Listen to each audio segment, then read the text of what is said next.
Ladies and gentlemen, I have been taken on the wildest ride I could have ever imagined. I am shocked, baffled, perplexed by some supernal act of the universe, of fate.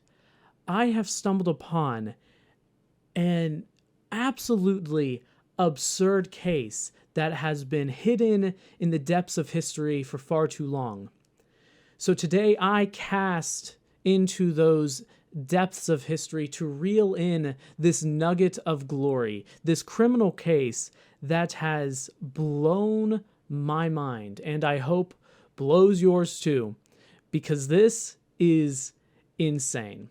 For in this case, if I were to give a brief synopsis, this guy, in what can only be defined as a temper tantrum for being caught murdering someone via poison, decides the best course of action is to cut off his winger, as if saying to the judge, "Sir, I offer to you upon this silver platter my yuckin' sausage. Also, please don't kill me. Do you accept?" Judge slaps it out of his hand. "No, because that is not justice. Tonight, you fry on the chair, and tomorrow we dine on grilled sausage." But no.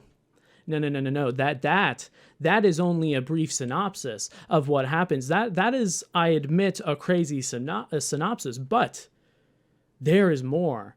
Like an old infomercial. Wait, there is more. That is only 5% of the story. Today, ladies and gentlemen, I would like to introduce you to Clarence Richardson. Just real quick, when I was recording this video yesterday, I totally forgot to mention how I stumbled upon this article in the first place, and I think it's an interesting tidbit of information to offer to y'all. When I'm bored, and this might sound totally lame, but I don't care. When I'm bored, I just scroll through old newspaper articles and clippings and whatnot on an internet archive, because this is what I consider to be fun. I am fascinated by the old and the bold. But yeah, I pulled up an old newspaper from Florida, and this was in one of the headlines, and I was immediately drawn into the story. So, Clarence Richardson, on the offset, seems to have grown up relatively normally, and at the ripe age of 13, he had big dreams. He wanted to be a clergyman. The only problem, however, there was just a really, really small tidbit of a problem. He was unequivocally obsessed with his penis. I'm not kidding. Okay, we all know fuckboy culture today, right? It's at its zenith. The internet and technology in general has allowed men to hide behind anonymity just so they can try to get their willy wet. We all know this. We don't enjoy it, but it is what it is. We have to live with it. Guys suck. They're absolute degenerates. However, today, I think I have found the original benefactor of fuckboy culture. This guy was so obsessed with his penis that one of the psychiatrists that evaluated him said that it actually drove him insane. I'll say that again, so you can really comprehend just how absurd this is. His obsession with his wiener, okay, actually drove him insane. And yet, for whatever reason, he tries time and time again to be a minister. I forgot to make mention of the timeline we're dealing with here. So the case takes place in 1911 through 1912. He is sentenced to death in 1912. However, our general timeline of like his life up until then is about 1900 up until that point.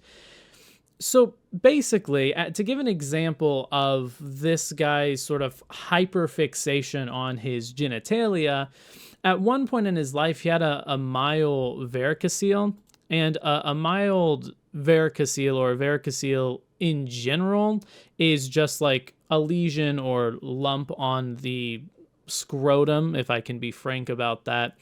And apparently he obsessed over this and ascribed his wretched physical and mental state to it. And he despaired over this so much that he never thought he was going to get better and really just wanted to die. Eventually, this was removed, and the doctor that was in charge of this noticed that he actually improved in his mental state after this. However, Dr. Phillips, the person who was residing over Richardson at this time, says at this time he was not responsible for any act that was associated with his sexual organs, that such conditions as these, in my judgment, are competent to set in motion sexual manifestations to the end that all reason is overbalanced and one's acts are beyond control. I strongly disagree. I think modern medicine and modern psychiatry would say that an obsession over your genitalia does not leave you of your own responsibility of action. Your sexual organs or obsession over them does not acquit you of any crimes you possibly did. In fact, this is a really flimsy excuse, I'd say. But you might also be wondering, where did this all start? I'm giving you details rather late in the story here. So where did this all begin? Now, I don't personally think I have the proper skill set to pinpoint where exactly this all began, or rather, I want to save some things for some shocking twists at the end that you guys will not see coming. But if I had to put in my 2 cents on where this all started, I'd probably take you back to when Richardson was 17 years old. We know at 13, he left home to pursue a career as a clergyman, which is great. Good on him. But there's a small hiccup in the road at 17 years old when he becomes bedridden for 2 days, which is unfortunate. You might think he had a strong fever or illness of some kind. Maybe he even got the bubonic plague. But no, it's nothing like that. No. I mean, I bet like $1,000 that none of you guys could guess why he was bedridden for 2 days. I mean, you can leave your comments down below if you'd like to guess. You can pause the video. But he had what you might call, or what scientists call, a nocturnal emission. Okay, which sounds pretty fancy. It's a pretty fancy, scientifical, jargonish term. But what it boils down to is this guy had a wet dream. Yep, he had a wet dream. And this put him in bed for 2 days, and a doctor was called. I didn't know that doctors needed to be called when you had a wet dream. I was not aware of this. It was as if he was paralyzed from seeing his first bare breast, which is certainly a reaction. It's certainly a reaction, I guess, and maybe even a valid reaction. I don't know. I mean, it's a bare breast, but at the end of the day, if I called an ambulance every single time I had a wet dream, they'd be paid overtime. I'm going to give just a quick rundown of the next series of events in his life, because while they do illuminate his playboy personality, they're ultimately unnecessary to the integral conclusion of this baffling plot.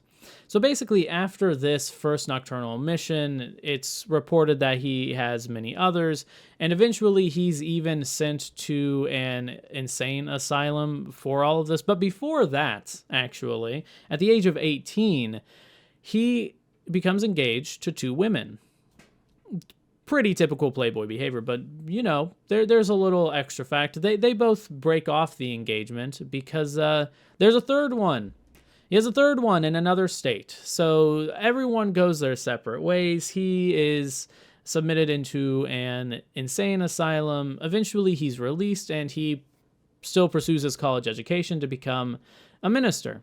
Unfortunately, a couple colleges end up rejecting him or kicking him out for cheating allegations, and also, once again, proposing to 3 separate women on multiple occasions. They always come in 3s, basically, except for the final one. But I digress. I'm getting ahead of myself. So he ends up going to El Paso, Texas, because he's offered a ministry bishop position there. I'm not sure what you'd call it. Clergyman position, I guess. So he does go to El Paso, Texas, but there he's also rendered insane by a psychiatrist, and here he also starts his paranoid thinking, presumably about his genitalia. And then he moves to Massachusetts once he is released, and this is where the proverbial plot thickens. It is here in Massachusetts that our story picks up pace as it nears the end, for it is here that Richardson meets Violet Edmonds. He meets her in 1907. They start going out weekly up until 1910, and he does ask her to marry him, which is great. However, in 1908, there enters the final mistress of it all, Avis Linnell. Now, to interject with an interesting part of the story is that at one point in his life, Richardson went up to one of his doctors and said, "I know you will think I am crazy, but I want you to castrate me." Castration being removing the genitalia. The doctor refused, and then he said he was to become a minister, and he did not think that he could associate with women without losing control of himself. And this has been proved time and time again by his own life, and at the end of the story, it comes to the climax. So he meets Avis Linnell while he is presumably engaged also to Violet, and eventually, actually, the engagement with Avis is broken off. However, there's one more thing that happens. Well, even though the engagement is broken off, Avis at one point does visit an area that Richardson is staying in, and they commence in a coitus. One last hurrah. Even though the engagement is broken off, it doesn't mean they can't do these things, apparently. And unfortunately, well, actually not really, well, yeah, actually, unfortunately, I'm going to say unfortunately here, Avis becomes pregnant. Shocking twist. This all has caught up to him, and the mistress on the side, other than Violet, becomes pregnant. Well, what does any sane person do? Well, of course, you'd poison them, right? I mean, why wouldn't you? You don't want this baby ruining your life and ruining the person you actually want to marry, the relationship you actually want to thrive. So you poison them. So, yes, he does just that. I'm not sure how he administers the poison. I imagine he just gave her something to drink, but she does end up dying. At first, people think that it's just a natural death. However, the autopsy reveals that she had poison in her stomach. So, on a few days later, I think 9 days later, Richardson is convicted of this crime under suspicion of killing her, and from there, things get a little weird.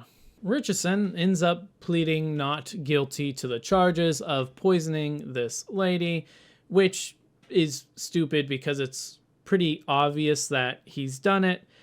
But he pleads not guilty, and this is when he attempts to cut off his wiener in some act of defiance. I don't know what you call it, but he tries to cut it off, and he is mostly unsuccessful, but partially successful because he gets far enough to where a medical professional does have to remove it.